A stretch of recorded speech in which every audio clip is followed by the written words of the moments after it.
É uma alegria muito grande, uma satisfação e gratidão por estar de volta aqui a essa casa, atendendo a um convite da doutora Márcia, nessa manhã de domingo, nesse encontro virtual, onde nós vamos refletir um pouco sobre o capítulo 16 do Evangelho segundo o Espiritismo, cujo título é Não se pode servir a Deus e a Mamon. Esse capítulo é um capítulo bastante longo, tem 15 itens. Kardec aqui fala da parábola do mal rico, fala da parábola dos talentos, fala da questão da riqueza, né, no emprego da riqueza, o despreendimento dos bens terrenos, na transmissão da riqueza, na questão das heranças, das desigualdades. Ele fala daquela passagem, aliás, o Evangelho começa, né, com uma citação do Evangelho de Lucas, que ninguém pode servir a dois senhores. Jesus fala isso, né? Não se pode servir a Deus e a Mamon, não se pode servir a dois senhores, ou você desagrada um e agrada o outro, ou vice-versa. E também fala no Evangelho de Mateus, no capítulo 19, daquela passagem do jovem rico, daquele jovem que encontra com Jesus e pergunta, né, mestre, o que eu posso fazer, o que eu devo fazer, o que eu tenho que fazer para conseguir entrar no reino dos céus? E Jesus fala para ele, olha, cumpre os mandamentos. Ele fala, não, mas isso eu já faço desde sempre, todos os mandamentos, cumpro toda a lei. E Jesus fala, então se você quer ser perfeito, vai lá, vende tudo que você tem, distribui, dá aos pobres e me segue. E aí o jovem se afasta. Essa passagem é uma passagem que deixa assim, né, um questionamento com relação ao poder, à riqueza, porque o jovem era rico, ele tinha muitos bens. O Evangelho inclusive comenta que ele, diante da impossibilidade de desapego, ele se afasta. Então o objetivo dessa reflexão, Kardec traz essas passagens nesse item do Evangelho para colocar para a gente o objeto da riqueza. Como é que é a questão da riqueza, como é que a gente pode conviver com a questão dos bens materiais, da riqueza não só, né, da acumulação da riqueza, mas dos bens materiais.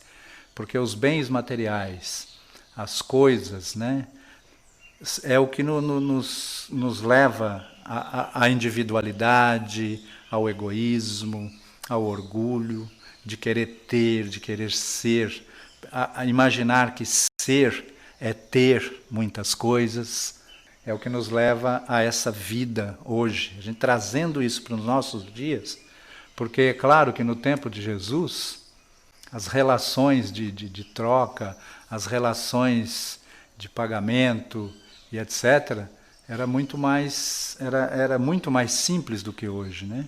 Prevalecia quase uma questão de troca, de escambo, muito mais do que o comércio era bem incipiente. Já existiam sim as moedas, já circulavam algumas moedas, etc., mas não era como é hoje, né? Então a gente tem que trazer isso para nós e contextualizar. Quando Jesus fala de Mamon, do que ele está falando? Ele está falando da riqueza, porque Mamon era um deus cultuado lá na região da Síria, na região do Oriente Médio, um deus pagão, que representava a riqueza. As estátuas do Mamon eram estátuas de ouro, né, fundidas em ouro ou em prata. Então era um símbolo de poder e de riqueza. O que Jesus diz é exatamente isso. Ninguém pode servir ao poder e à riqueza e servir a Deus ao mesmo tempo. Ou vai desagradar um e agradar o outro, ou vice-versa. E nos nossos dias, qual que seria o símbolo que a gente pode colocar para substituir o Mamon? Para substituir esse Deus Mamon? Nos nossos dias, esse símbolo seria o dinheiro. O poder do dinheiro. A gente sempre usa e fala, o poder do dinheiro. Então, se eu tenho dinheiro, eu posso. Se eu tenho dinheiro, eu faço o que eu quero, eu vou onde eu quero, e etc, etc. Mas o dinheiro em si, ele pode ser um vilão em si? Não, o dinheiro é uma matéria inanimada. A moeda é um meio de troca. O dinheiro, ele não mata, ele não rouba, ele não trapaceia, ele não corrompe, ele não compra policial, juiz, político, fiscal, advogado. Ou seja, o dinheiro, ele não planeja roubos, ele não planeja homicídio. Quem faz tudo isso somos nós, são as pessoas. O dinheiro é o meio, mas quem provoca tudo isso somos nós. Então o que precisa, nós temos que mudar a nossa relação em relação ao ter, em relação à riqueza, em relação ao poder, em relação ao orgulho, ao egoísmo. A riqueza também não é em si só um instrumento de perdição. Jesus não está ali condenando a riqueza. É óbvio que muitos têm mais facilidades, por exemplo, de desenvolver um negócio, de produzir riquezas. Agora, essas riquezas, uma vez produzidas, elas têm que ser colocadas a serviço de todos. Porque aí está o servir a Deus, colocar tudo a serviço de todos. Se a gente coloca todos os bens a serviço de todos, nós estamos verdadeiramente amando o nosso próximo. Né?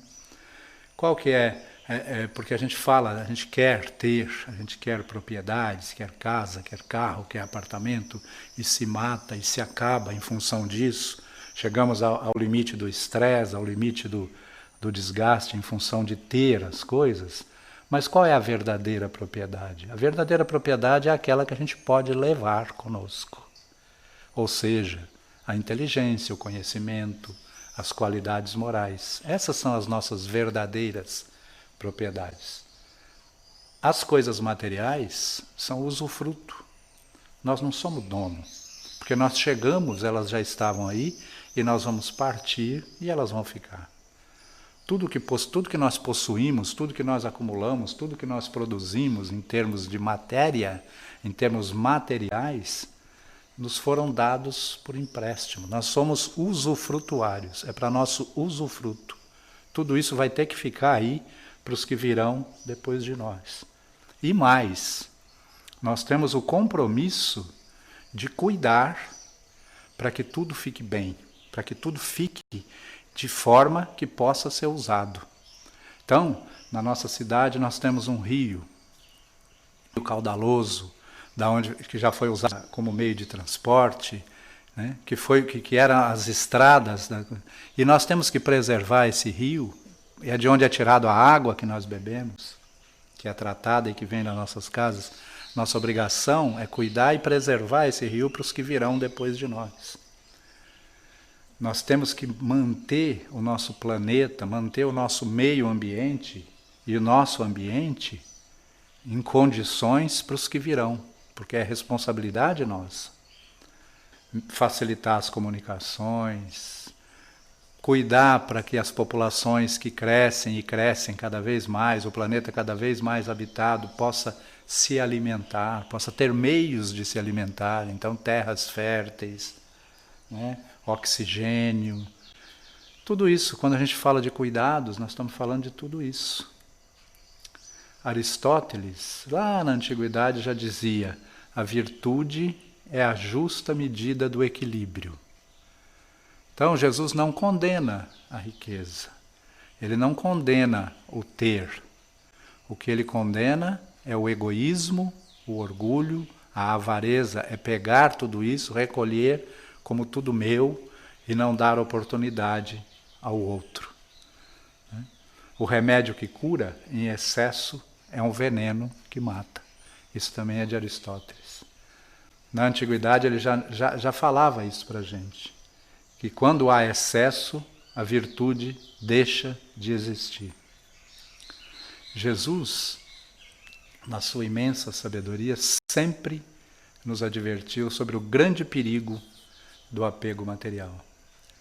Ele coloca esse apego como impedimento. É isso que ele fala para o jovem. Esse apego é um impedimento para que a gente entre, para que a gente alcance o reino do céu. Então nós podemos concluir que nem a fortuna, nem a miséria são responsáveis e muito menos necessários para a conquista da nossa felicidade. A felicidade plena, a felicidade duradoura, ela é conquistada com a prática do verdadeiro amor.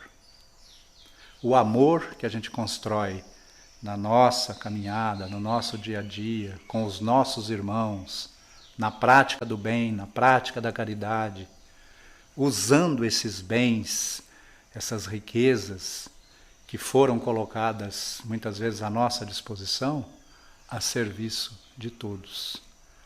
Enfim, o amar a Deus sobre todas as coisas e ao próximo como a nós mesmos, contempla, foi aí que Jesus disse, aí está toda a lei, aí estão todos os profetas. Amar a Deus sobre todas as coisas e ao nosso próximo como a nós mesmos. Muita paz a todos, muito bom dia, muito obrigado. Muita paz, mais uma vez, aqui nos encontramos ligados pelos laços da alma para o nosso encontro semanal de estudo do Evangelho de Jesus. Capítulo de hoje, não se pode agradar a Deus e a Mamon. Mas quem foi Mamon? Na antiguidade, Mamon era um dos deuses adorados pelos sírios. Eles representavam as riquezas, por isso suas estátuas eram fundidas em ouro e em prata. Daí então a comparação entre Deus e Mamon.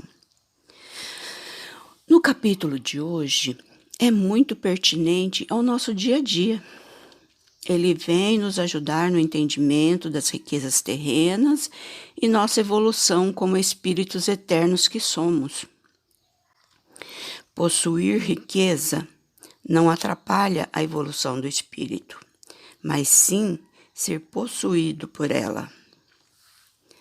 Hoje nós observamos também um mundo moderno, a circulação monetária que se dá com grande desenvoltura, as ocorrências da economia de um país rapidamente se expande aos 4 cantos do mundo. Vultuosos recursos também circulam pelo mercado internacional, à procura de oportunidades de investimento. Então, as pessoas estão conseguindo muito rapidamente isso. Mas isso não quer dizer que é verificado em questões financeiras. Não reside aí apenas a mutação das posses financeiras. Tem também dinheiro plástico, na forma de cartões de crédito e débito. Eles permitem que façamos nossas compras com facilidade, com simplicidade e com movimentação física sem o uso da moeda, do papel moeda. A internet também importa em uma evolução, ao viabilizar a rápida transferência de vastos recursos.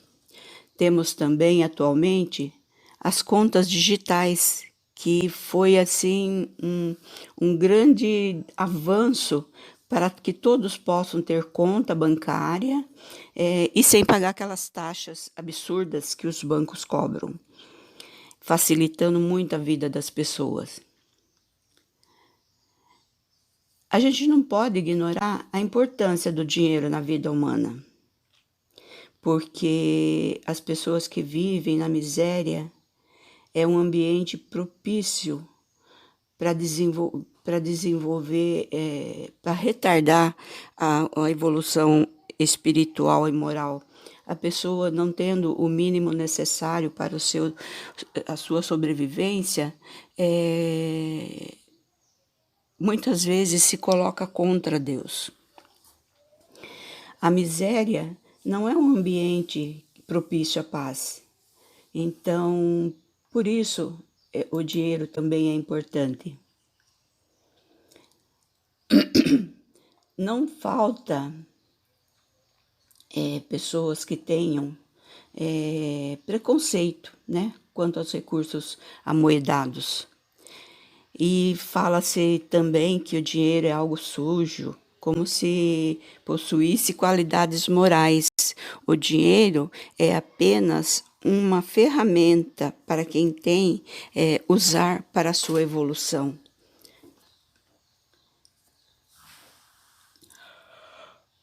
Frequentemente se equivoca a passagem evangélica na qual Jesus afirma ser impossível servir a Deus e a Mamon. Mas é importante verificar que isso não é uma condenação ao dinheiro em si, porque o dinheiro ele é apenas uma ferramenta. O mestre, quando coloca isso, ele deixa muito claro que o dinheiro não deve ser idolatrado. Ele não pode competir com Deus no coração do homem. Mas isso, evidentemente, não significa que deva converter-se num tabu. A posse de quem tem muito dinheiro, muitas vezes, faz com que o homem tenha uma falsa impressão de superioridade.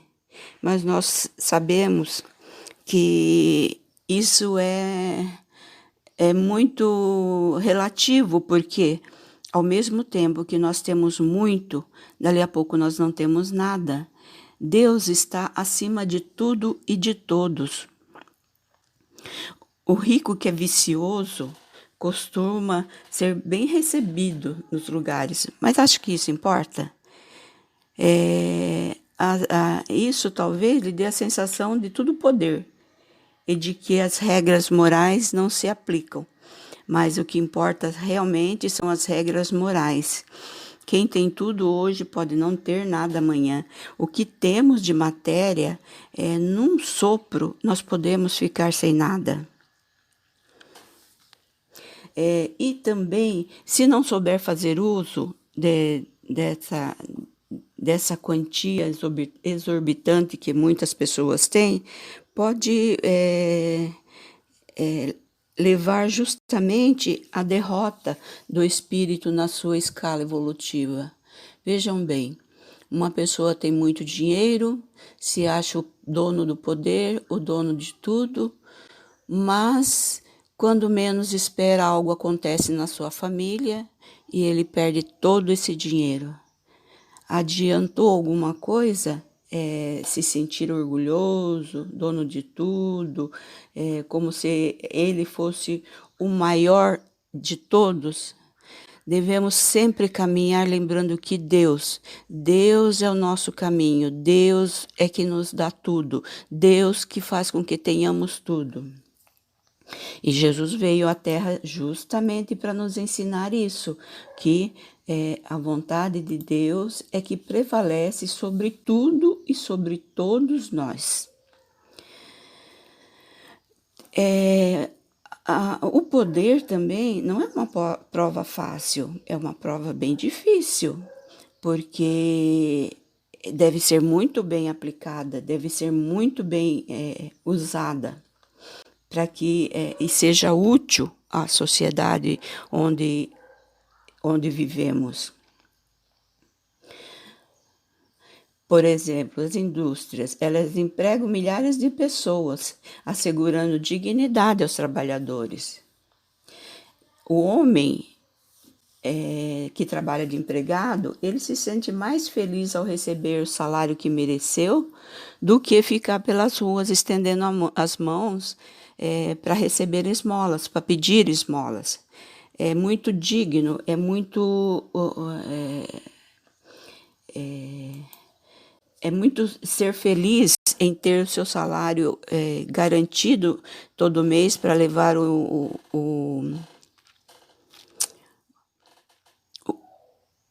sustento para a sua família de uma forma digna. Então, assim, o dinheiro não tem nada de inexorável, embora não deva ser idolatrado. Então, nós devemos possuir o dinheiro, não ser possuído por ele. Ninguém de nós consegue levar a fortuna para o túmulo. Nós viemos sem nada e sem nada nós vamos voltar. Então, devemos pensar muito bem nisso. Mas o que a gente fizer de bom ficará registrado na nossa consciência para sempre, na consciência das pessoas que nós ajudamos, seremos bem lembrados eternamente. Então, nosso relacionamento com o dinheiro deve ser muito bom, deve saber relacionar-se com o dinheiro, porque não há virtude nenhuma em ficar no ócio, né? Sendo um peso para a sociedade. Também devemos lembrar que não há nenhuma vergonha nos diversos trabalhos que são realizados enquanto encarnados. Cada um de nós tem a sua habilidade e devemos trabalhar com competência a fim de que aquilo que fizermos seja muito bem feito. Assim, e dessa forma também, independente do trabalho que nós praticamos, nós vamos ser, de alguma forma, somos úteis a nós mesmos e à sociedade e às pessoas também.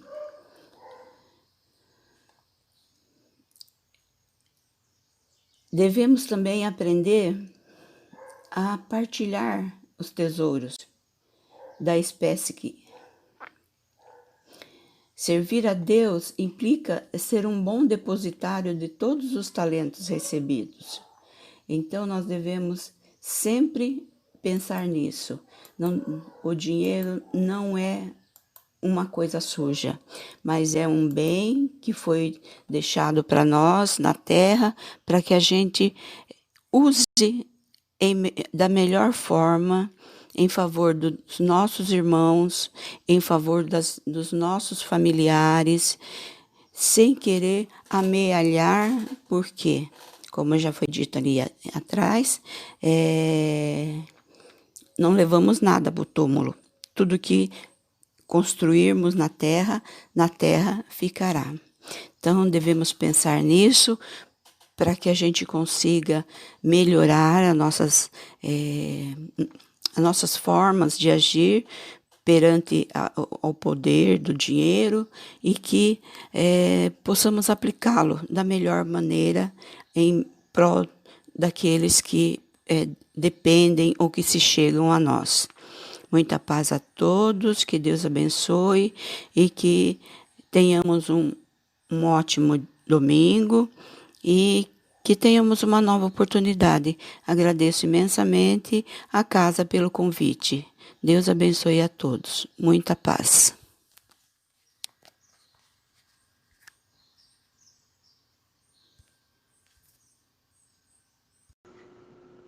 Hoje nós vamos comentar e aprender muito sobre o capítulo 16 do Evangelho segundo o Espiritismo, que tem o título Não se pode servir a Deus e a Mamon. Jesus, nessa passagem, diz que ninguém pode servir a dois senhores, porque vai odiar a um, ou seja, não vai agradar a um para agradar o outro. E não se pode amar a Deus e a Mamon. Mamon representava no passado o Deus da riqueza, que logo lembrava vícios como o do egoísmo, da ambição, enquanto Deus representa o progresso do homem, o amor e a felicidade. Hoje, se nós pensarmos bem, há até uma injustiça em achar que todos os ricos, a riqueza em geral, são coisas ruins, são perdições para o homem.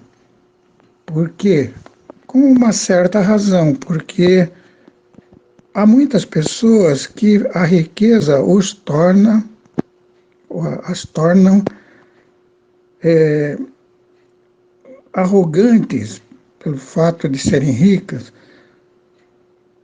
orgulhosas, selecionam muito os amigos, só aqueles que interessam. São invejosas às vezes, até porque elas não aceitam que alguém tenha alguma coisa que elas ainda não conquistaram. São pessoas vingativas, porque elas se molestam facilmente e acabam querendo agredir os outros. Geralmente não tem piedade para quem sofre, para aquele que sofre, olhando até com desdém. Não aceita ser rebaixada e uma série de outras coisas. Claro que nem todas as pessoas ricas são assim. É injusto nós pensarmos assim. Então é algo que nós devemos desmanchar da nossa conceituação e ensinar às crianças que a riqueza ela deve ser cultivada. Quem a tem precisa trabalhar com sabedoria. Então, já desde criança, a gente ensinaria a que ela guardasse seu dinheirinho e aplicasse naquilo que seja útil. É claro que nós não vamos dispensar um pouco de supérfluo nas nossas épocas de festividades, por exemplo, no Natal, na Páscoa, gastar um pouquinho mais, mas também não com exagero. A riqueza, se trabalhada com sabedoria e com bondade, haverá de dar resultados muito satisfatórios, não só para os nossos irmãos, que são mais necessitados, mas também para nós mesmos, sendo a riqueza, então, nesse caso, um motivo de progresso espiritual. Podemos admitir que a riqueza seja um dom que o plano espiritual, obedecendo naturalmente às ordens de Deus, o plano espiritual nos entrega numa nova encarnação como um trabalho que o nosso espírito necessita. Por exemplo, numa encarnação em que a pessoa pouco se preocupou com as pessoas, após a sua reencarnação, ela pode ser uma pessoa rica e ter a oportunidade de agora começar a se preocupar com as pessoas, ajudando aqui, ajudando ali, dando empregos, e com isso melhorar-se espiritualmente. Então não devemos pensar na riqueza como sendo algo completamente condenável. Precisamos lembrar que existem muitas pessoas cuja residência é muito frágil, os barracões e os casebres, em que o vento pode até destelhar e causar muito dano. Temos que nos lembrar que há pessoas com fome, sem roupas, sem agasalhos, sem calçado. E e saúde debilitada, às vezes pela má alimentação, dificuldade em cuidar da saúde, ficando nas filas longas e demoradas para consultas médicas. Ora, aquele que tem a riqueza tem aí uma oportunidade de ajudar, de servir, como Jesus nos ensinou, e progredir, porque quando chegar no plano espiritual, ele vai verificar juntamente com os seus mentores tudo aquilo que ele fez de bom, de bondade, fazendo com que ele se elevasse.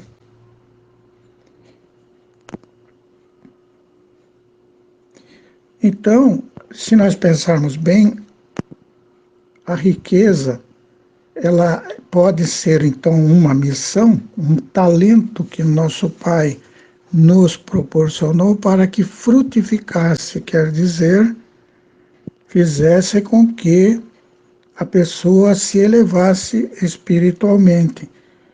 Por isso, não devemos considerar a riqueza como algo desprezível, apesar de termos algumas passagens, como esta que aparece no capítulo 16, em que o jovem procurou Jesus e falou: o que eu faço para obter a salvação? Jesus disse: você faça aquilo que Moisés determinou, honrar seu pai e sua mãe, não furtareis, não levantareis falso testemunho, etc. E o jovem falou: mas eu já faço tudo isso. Então Jesus falou: então vende tudo o que você tem e siga-me.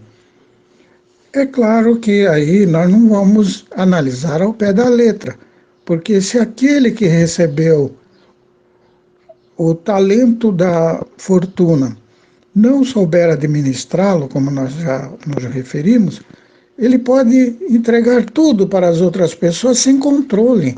Ele não vai resolver os problemas do mundo. E ele vai acabar ficando sem a sua riqueza. Vai ser mais um peso para a sociedade, mais uma mendicância. Então, naturalmente, nós não devemos pensar dessa maneira, em que todo rico deveria dispensar sua fortuna. Não, não.